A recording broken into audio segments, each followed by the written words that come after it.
안녕하십니까? 역사적 바울의 도전 6번째 시간입니다. 오늘은 두 번째 주제, 바울과 누가 가운데 또 두 번째 세션이 되겠습니다. 크로산이 붙인 제목은 다마스쿠스에서의 비전과 소명이고요. 그 내용은 누가 바울을 파송했는가입니다. 지난 시간에 우리가 누가와 사도행전의 바울에 대해서 살펴보았는데요. 오늘도 마찬가지로 크로사는 다시 한번 누가행전의 바울을 어떻게 해석할 것인가에 초점을 맞추고 있습니다. 누가는 바울보다 50년 내지는 60년 뒤의 사람이기 때문에 바울에 대해서 많은 정보를 가지고 있습니다. 그러나 그것들을 바울과는 전혀 다르게 사용하고 해석합니다. 그러니까 누가가 정보가 없었던 것은 아니고요. 분명히 정보를 가지고 있었는데 그 정보를 가지고 달리 해석하는 겁니다. 여러분들이 이것은 복음서를 생각하시면 더 잘 이해되실 텐데요. 복음서의 저자들은 예수님에 대한 정보를 이미 가지고 있었습니다. 이런저런 큐복음서도 있었고 또 마가복음서도 있었고 이런 식으로요. 그렇지만 같은 정보를 가지고 마태나 누가나 요한은 다르게 해석합니다. 그래서 복음서가 하나가 아니라 4개가 된 건데요. 이것처럼 지금 누가도 바울에 대한 정보를 가지고 있었지만 그것을 다르게 해석합니다. 그래서 누가의 바울은 다르게 해석된 정보입니다. 다시 말해서 사도행전의 바울은 바울에 대한 순수한 자료가 아니라 누가에 의해서 변경된, 해석된 자료이다라고 생각하시면 되겠습니다. 자, 그 한 예를 하나 들 텐데요. 다마스쿠스로부터 탈출하는 바울을 그린 그림입니다. 지금 바울이 다마스쿠스 성벽을 제자들에 의해서 광주리를 타고 지금 탈출하는 장면인데요. 이 이야기가 사도행전 9장에도 나와 있고 또 고린도후서 11장에도 나와 있습니다. 당연히 고린도후서 11장에 나오는 장면은 바울이 자기가 겪었던 사건에 대해서 그렇게 회고하는 거고요. 사도행전 9장은 그 사건, 그 인포메이션을 가지고 누가가 새롭게 해석한 겁니다. 한번 사도행전서부터 먼저 읽어볼 텐데요. 9장 23절 이하가 이렇게 되어 있습니다. 여러 날이 지나서 유대 사람들이 사울을 죽이기로 모해하였는데 그들의 음모가 사울에게 알려졌다. 그들은 사울을 죽이려고 밤낮으로 모든 성문을 지키고 있었다. 그러나 그의 제자들이 밤에 사울을 광주리에 담아서 성 바깥으로 달아내렸다. 자, 이에 비해서 고린도후서 11장 32절 이하에는 이렇게 되어 있습니다. 다마스쿠스에서는 아레다 왕의 총리가 나를 잡으려고 다마스쿠스 성을 지키고 있었으나 교우들이 나를 광주리에 담아 성벽의 창문으로 내려주어서 나는 그 손에서 벗어났습니다. 예, 이 두 보도를요, 같은 사건에 대한 다른 해석으로 볼 수도 있고요. 아니면 완전히 다른 사건으로 볼 수도 있을 겁니다. 그러니까 다마스쿠스에서 이런 일도 있었고 저런 일도 있었다 이렇게 볼 수도 있을 텐데요. 그렇게 보기보다는 한 사건에 대한 다른 해석으로 이해하는 것이 더 개연성이 높다고 생각됩니다. 크로사는 그렇게 이야기하는데요. 지금 이 두 보도의 차이점은 누가 성문을 통제했느냐는 겁니다. 유대 사람들이 했느냐 아니면 아레다 왕의 소위 이 총리가 군사를 동원해서 그렇게 했느냐라고 하는 것이고요. 그리고 그 이유가 무엇이었냐 하는 것도 또 차이가 있습니다. 그러니까 지금 같은 사건에 대해서 같은 정보에 대해서 사도행전과 고린도후서는 다른 해석을 내리고 있는데요. 누가에 따르면 이것은 그 유대인들과의 그런 이 문제에서 그 충돌에서 신학적인 그런 입장 차이가 있었기 때문에 그렇다라고 해석하고 있는 거고요. 또 바울 자신의 고린도 후서의 보도에 따르면 나바티안 왕과의 사이에서 이렇게 충돌이 있었고 그 갈등이 결국은 정치적인 갈등이었다라고 하는 이런 차이를 보여줍니다. 이렇게 지금 같은 사건에 대해서 누가와 바울은 다른 해석을 하고 있을 때 우린 당연히 그 바울의 보도를 따를 수밖에 없겠습니다. 왜냐하면 바울은 자기가 직접 경험한 사건에 대해서 진술하는 거고요. 그 다음에 누가는 한 50년 내지 60년 뒤에 자기가 알고 있는 정보를 가지고 자기의 집필 의도에 따라서 그 자료를 이용해서 다른 해석을 내리고 있기 때문에 그렇습니다. 자, 이제부터 살펴볼 것은 그 다마스커스로 가는 도상에서 벌어진 일입니다. 이 사건에 대해서는 누가의 사도행전이 9장과 22장과 26장에 걸쳐서 3번에 걸쳐서 이렇게 보도하고 있습니다. 각각 누가는 같은 사건을 조금 다르게 보도하고 있는데요. 9장에서는 이 제3자의 눈으로 이렇게 보도를 하고 있고요. 그 다음에 22장에서는 바울 자신의 입으로 동료 유대인들에게 말하는 것으로 되어 있고요. 그리고 또 26장에서는 이제 그 바울이 말하는데 이번에는 유대인들에게 말하는 게 아니라 그 자기를 감옥에 집어넣은 로마의 지도자들에게 그 자기를 이제 잡아 가둔 사람들에게 말하는 형식으로 이렇게 보도하고 있습니다. 이 다마스쿠스로 가던 길에서 누가는 어떠한 사건이 일어났는지에 대해서 그것의 중요성을 강조하기 위해서 사도행전에 3번에 걸쳐서 소개합니다. 9장에서는 그 처음에는 일어난 대로 보도하고요. 그 다음에는 바울이 예루살렘에서 유대 동포들에게 하는 말로 그렇게 보도하고 있고요. 마지막에는 바울이 카이사리아 마리티마, 즉 헤롯 대왕이 지중해 연안에 만든 항구 도시이죠. 그러니까 이 카이사르라고 하는 그 로마의 황제를 기리기 위해서 만든 그 도시에서 유대인의 왕 아그리빠에게 하는 말로 다마스쿠스에서 일어난 사건을 소개합니다. 이 셋은 세부적인 설명에서 차이가 납니다. 특히 바울의 소명에 대해서 누가 누구에게 말했는가 하는 것이 다릅니다. 한번 제가 성경을 이용해 볼 텐데요. 이 바울의 운명과 소명에 대해서 처음 9장에서는 하나님께서 아나니아에게 바울의 운명과 소명에 대해서 말씀하신 것으로 되어 있습니다. 다음 두 번째 이야기인 22장에서는요. 아나니아가 바울에게 그의 운명과 소명에 대해서 이야기하는 것으로 되어 있습니다. 그리고 마지막 26장 세 번째 이야기에서는 아나니아는 사라지고요. 하나님께서 바울에게 그의 운명과 소명을 말씀하신 걸로 되어 있습니다. 그러니까 처음에는 바울은 등장하지도 않고 하나님이 아나니아에게 얘기하고, 두 번째는 아나니아가 바울에게 이야기하고, 세 번째는 하나님께서 바울에게 직접 이야기하고, 이런 식으로 차이가 있다는 거죠. 누가 누구에게 이야기했느냐가 차이가 납니다.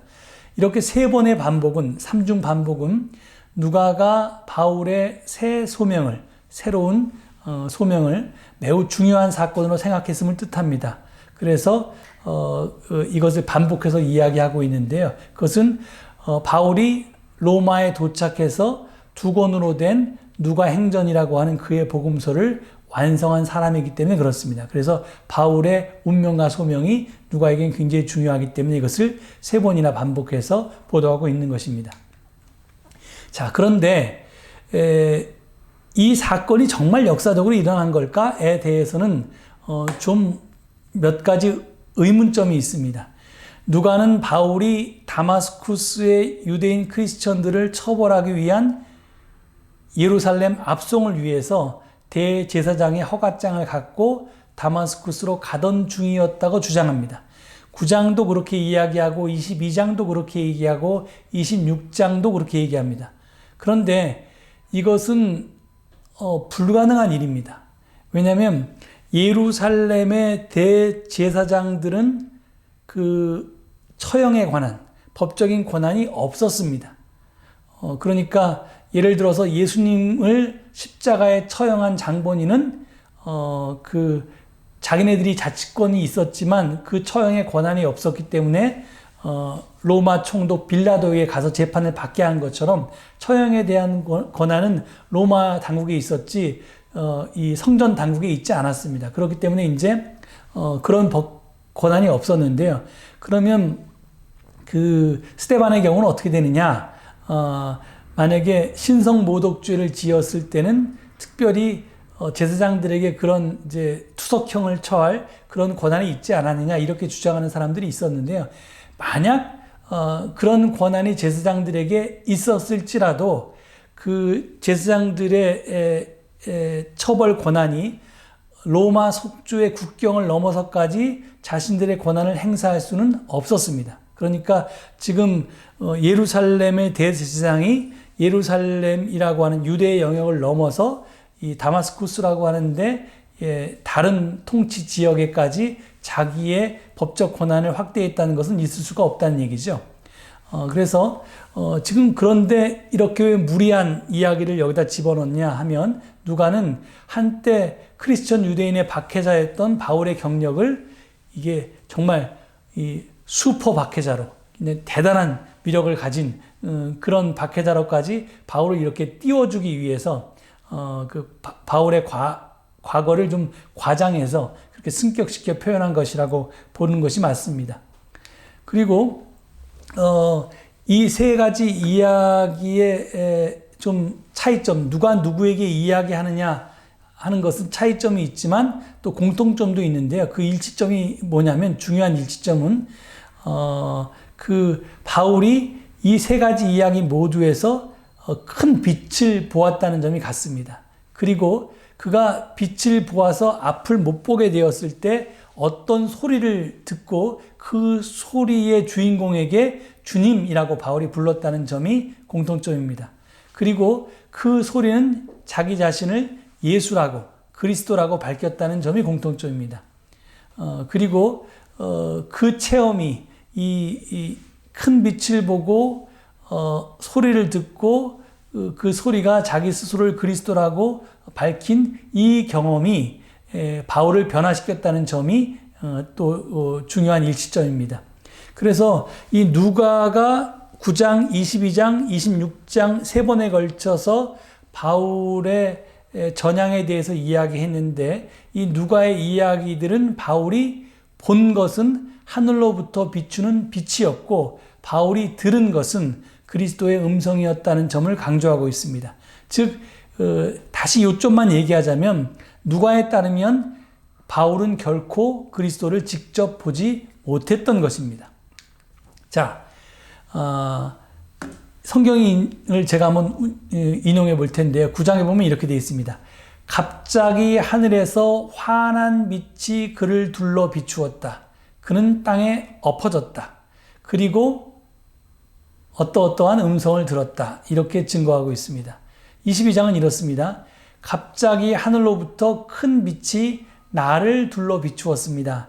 나는 땅바닥에 엎어졌는데 뭐뭐라고 하는 하늘의 소리가 들려왔습니다. 라고 되어 있습니다. 마지막 26장은 또 이렇게 되어 있습니다. 나는 길을 가다가 한낮에 하늘에서부터 해보다 더 눈부신 빛이 나와 내 일행을 둘러 비추는 것을 보았습니다. 우리는 모두 땅에 엎어졌습니다. 그때 뭐뭐라고 하는 음성을 들었습니다. 이렇게 증언합니다. 그러니까 누가는 바울이 주님이 아니라 빛을 보았으며 결코 그리스도의 얼굴을 보지 못했다고 이야기하는 것입니다.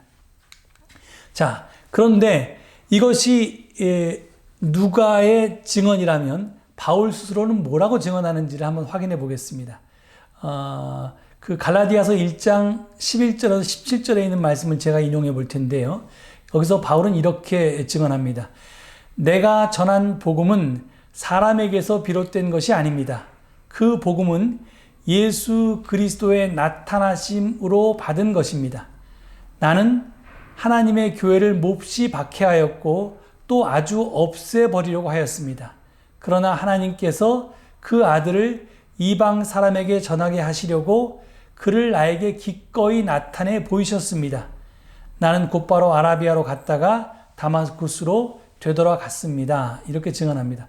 여기서 보면 예수 그리스도의 나타나심, 또 하나님께서 그를 나에게 기꺼이 나타내 보이셨다라고 말하고 있습니다. 그러니까 누가는 바울이 단지 그리스도의 음성을 들었다고만 말하지만 바울 스스로는 나는 그리스도를 보았다라고 증언합니다. 그러니까 다마스커스에 대한 경험을 누가와 바울은 다르게 증언하고 있는 것입니다. 자, 핵심 쟁점은 뭐냐면 소리를 들었느냐 아니면 환상을 보았느냐, 뭔가를 보았느냐 하는 것입니다.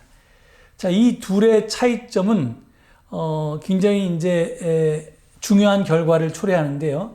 누가와 바울 모두 바울이 하나님과 그리스도로부터 소명에 대한 계시를 처음 받은 사건과 다마스쿠스를 연결시키고 있습니다. 그렇지만 누가와 바울은 이 사건의 두 가지 요소, 즉 바울이 본 그리스도 환상과 바울이 사도로서의 직분을 위임받게 된 것에 대해서 매우 다르게 묘사하고 있습니다. 그리고 이 두 가지 요소에 대한 차이점들은 사소한 역사적인 문제가 아니라, 사실의 차이가 아니라 매우 중요한 신학적인 차이점을 결과하게 됩니다. 자, 이것이 이제 바울이 사도냐 아니면 선교사냐 하는 것입니다. 다마스커스 사건에 대해서 바울과 누가는 서로 다르게 기록하고 있는데 이 기록이라고 하는 것은 결국 사도로서의 바울의 정체성, 정직성, 권위와 관련된 중요한 차이점으로 이어집니다. 여러분, 사도라고 하는 것은요, 새로운 크리스천 공동체를 설립하기 위해서 어떠한 곳에 보내진 사람입니다. 그러니까 즉 파견받은 사람입니다. 그러나 사도를 보낸 이가 누구인가 하는 것이 이제 중요한 쟁점입니다. 바울에 따르면 그는 그리스도에 의해서 부름을 받고, 즉 컬링을 받고 직접 그리스도에 의해서 보내진 사도로서 나는 12사도와 똑같다 이렇게 주장합니다. 그렇지만 누가에 따르면 바울은 안디옥 공동체에 의해서 보내진 사도일 뿐입니다. 이건 정확하게 얘기하면 누가의 표현은 사도가 아니라 선교사입니다. 안디옥 교회가 파송한 선교사이고요. 따라서 안디옥을 통해서 예루살렘과 12사도에게 종속되어 있는 그런 존재입니다. 자, 그래서 이제 누가의 주장은 바울은 결코 사도가 아니라고 주장합니다. 그럼 바울은 뭐냐 하면요, 바울은 이 그리스도인 가운데 소위 회심의 또는 개종의 모델이라고 그렇게 제시하는 겁니다. 그러니까 여러분, 우리가 잘 아는 찬송 가운데 나 같은 죄인 살리신이라고 하는 어메이징 그레이스라고 하는 아주 고전적인 찬송가가 있지 않습니까? 거기 보면 예전엔 내가 보지 못했는데 이제는 보게 되었다, 이런 이제 가사가 중간에 나옵니다.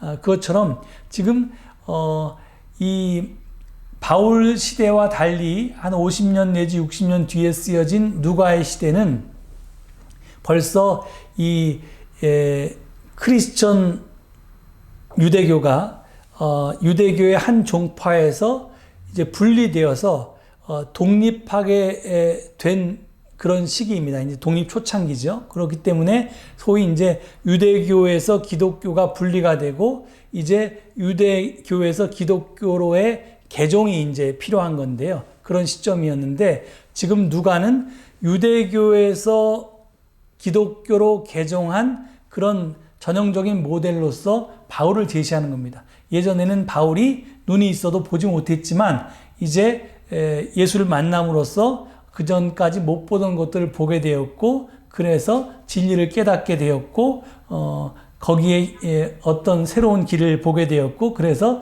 크리스찬으로 개종했다. 이렇게 이제 그 역할 모델로서 바울을 내세우고 있는 것입니다. 여기서 누가의 사도관을 좀 살펴볼 필요가 있는데요. 누가는 대부분의 경우에 사도라고 하는 특수한 용어를 12사도에게만 국한해 사용했습니다.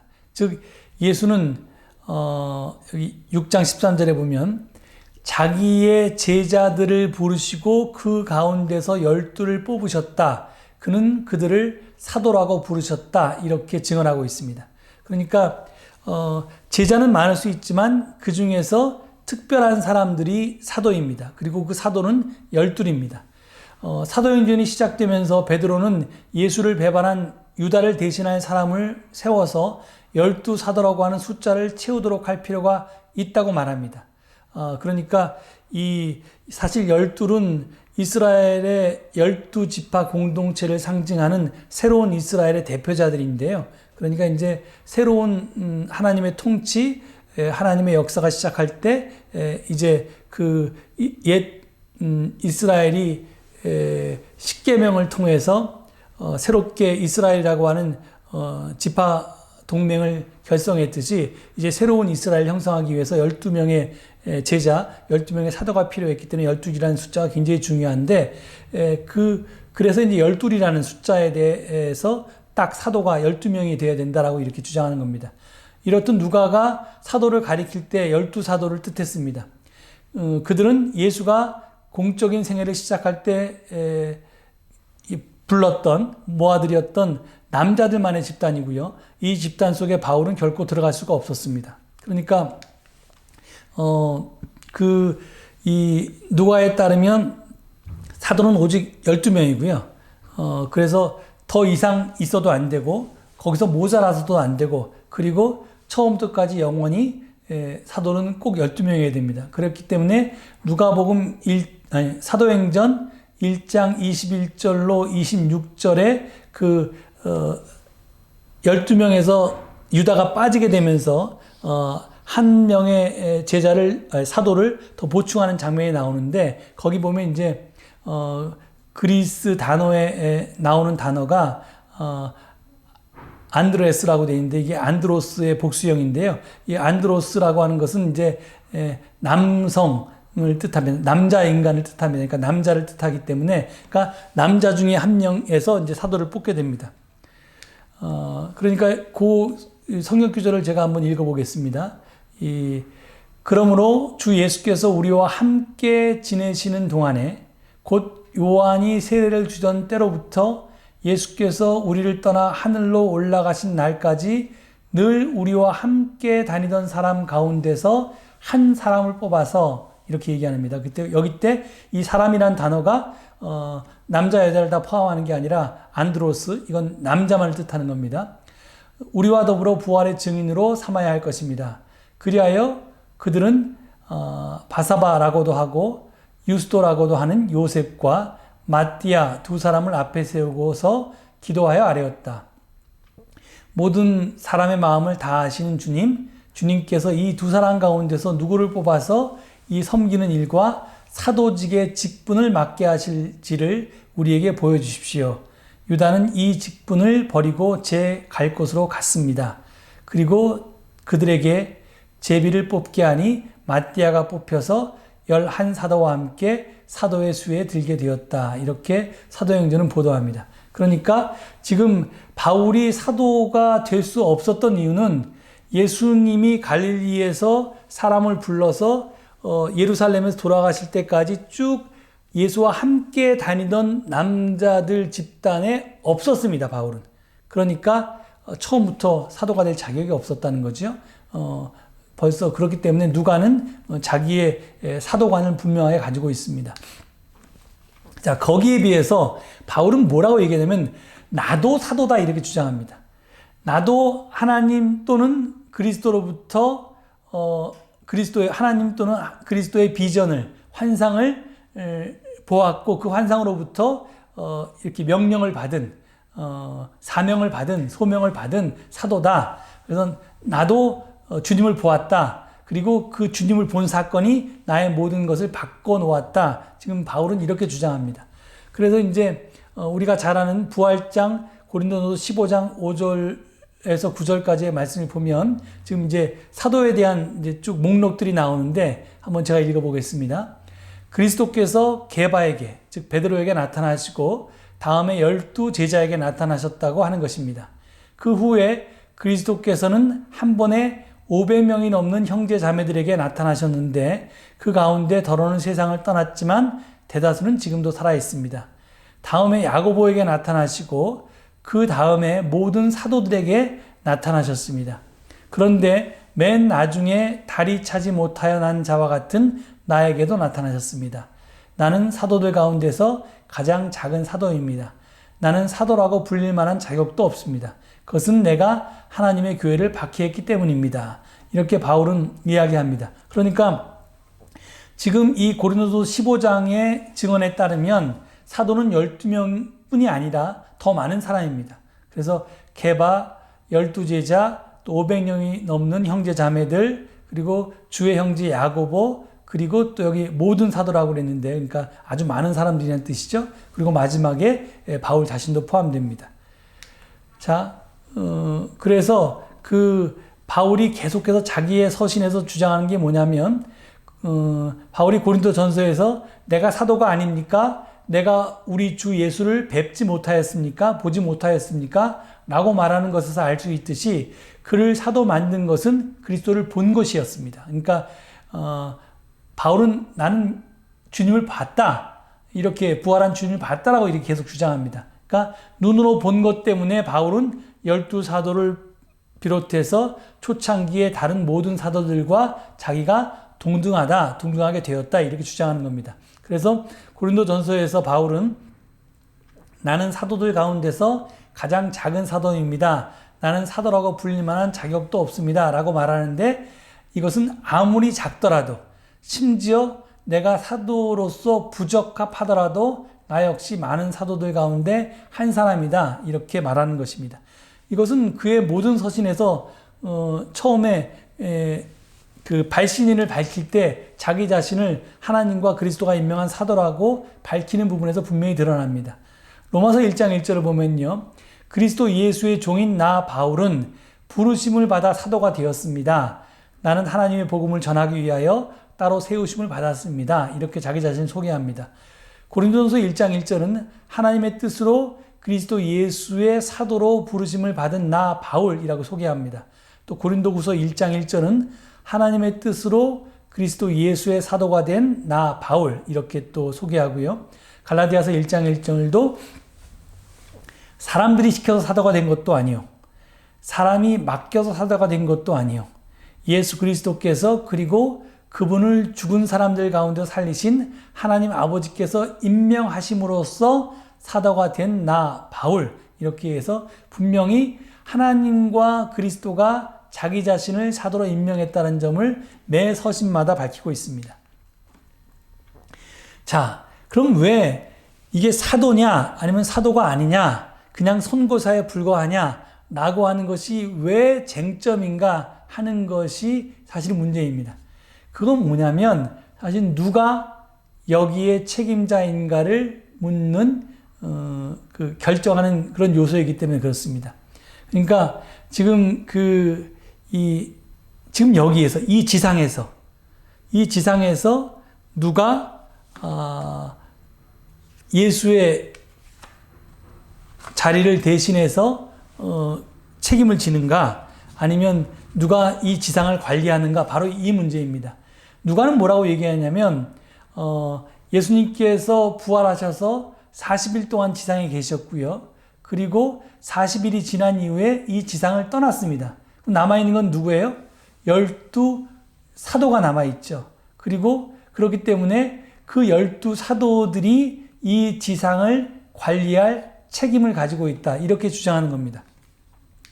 자, 그런데 이것은 단순하게 누구에게 책임이 있느냐, 누가 관리하느냐, 이런 문제가 아니라 이걸 넘어서는 사도의 개방성의 문제로 이어집니다.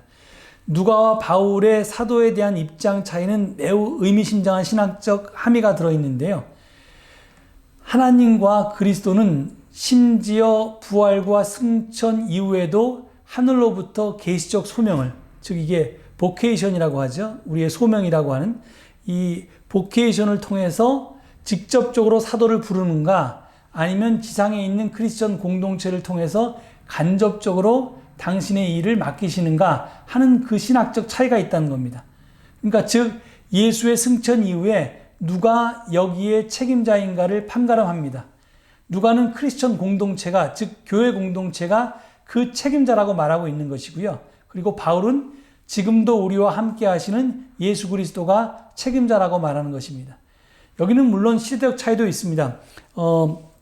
예수님께서 주후 30년경에 활동하셨고, 그리고 33년경에 늦어도 돌아가셨는데, 바울이 활동한 시기는 50년대니까 그 50년대만 해도 그 소위 살아계신 예수라고 하는, 예수가 이 지상에서 계속 활동하시면서 우리를 인도하신다, 우리에게 소명을 주신다, 이렇게 주장할 수 있었는데, 그러니까 아직 교회가 제도화되기 전에. 그런데 이제 그로부터 50년 내지 60년이 지난 다음에 유대교로부터 기독교가 분리되고 또 그 교회가 자기 자신을 지키기 위해서 제도화되면서 이제 이 책임 문제가 중요해졌을 텐데, 그렇게 됐을 때 그 예수님을 대신해서, 부활한 그리스도를 대신해서 이 지상을 누가 책임질 것인가 하는 문제를 가지고 그 시대에 누가는 바로 그 교회가 그 책임을 가진다라고 이렇게 주장했던 겁니다. 근데 이런 시대적 변화가 있지만 그것이 초래한 결과는 사도에 대한 개방성과 폐쇄성의 차이로 달라집니다. 그러니까 하나님께서 지금도 이 21세기에 당신의 소명을 맡길 사람을 직접 택하시는가, 아니면 교회를 통해서 일을 맡기시는가, 이 차이가 있다는 거지요. 그렇기 때문에 이 결과는 굉장히 달라질 수 있습니다. 그러니까 이제 크로산이 이런 제목을 붙였는데, huge implication, 그러니까 이 아주 커다란 그 결과 적용이라고 했는데, 이 영향이 커다란 영향이 이것 때문에 이제 미쳤는데, 그게 뭐냐면, 그리스도가 나타나서 바울을 사도로 부르셨다면 그는 다시 또 지금도 나타나셔서 다른 사람들을 사도로 부르실 수도 있다는 이야기입니다. 그는 여자를 비롯한 누구나 사도로 부르실 수 있다는 이야기도 됩니다. 그러니까 지금 예수님을 대신해서 지상의 관리를, 책임을 맡은 교회는 이런저런 이유로 여성의 사도권에 대해서 맡고 있는데, 예수님이 직접 나타나셨다면 지금 이제 그런 일이 더 이상 벌어질 수 없겠죠. 또 지금 시대에 얘기하면 예를 들어 동성애자 같은 경우에 지금 한국은 이 문제가 이제 막 쟁점화되었지만, 서양 교회에서는 이 동성애자에게 성직을 줄 수 있느냐, 목사나 장로로 안수할 수 있냐, 이런 문제에 대해서 아주 오래전서부터 이렇게 논란이 되어 왔는데, 그거는 이제 중세로 따지면 여자에게 성직을 줄 수 있느냐 마느냐 하고 이제 같은 문제가 될 수 있겠죠. 이 개방성과 폐쇄성의 차이입니다. 이렇듯 그리스도가 하늘에서 오셔서 언제라도 사도를 계속 임명하신다면 그것은 공동체와 장래의 책임자에게 아주 심각한 영향을 미치게 되는 것입니다. 과연 교회의 책임자는 누구인가? 지상의 책임자는 누구인가 하는 질문과 통하게 됩니다. 그래서 이제 아까 그 바울의 시대가 지나고, 즉 사도 시대가 지나고 이제 속사도 시대라고 얘기할 수 있을까요? 이 누가의 시대 때 지상의 책임자는, 교회의 책임자는 결국은 이제 이 베드로의 권한을 이어받은 교황이라고, 사도의 대표자인 베드로의 권한을 이어받은 교황이라고 이렇게 이야기가 됐고요. 그 다음에 이제 그것은 단순하게 교회의 관리를 누가 맡을 것인가 하는 문제를 떠나서 세상의 관리를 누가 맡을 것인가 하는 문제하고도 통하게 되는데, 그것은 바로 이제 두 왕국설로 이어지면서 황제가 그 책임을 져야 된다라고 하는 그런 해석까지도 이어집니다. 그러니까 목소리만 들은 누가의 바울과 주님을 직접 본 바울의 차이점은 바울 자신뿐만이 아니라 그 이후에 교회와 또 일반 세상의 정치에 매우 큰 영향을 미쳤습니다. 제가 거기다 이제 그 두 한국서를 주장했는데요. 써놨는데요. 그러니까 예수님께서 부활하신 그리스도께서 승천하고 하늘로 올라가시고 안 계신 비어있는 이 지상의 나라를 과연 누가 책임지고 관리할 것인가 하는 문제가 대두되게 되는데, 그래서 이제 두 한국설이라고 하는 것이 나온 겁니다.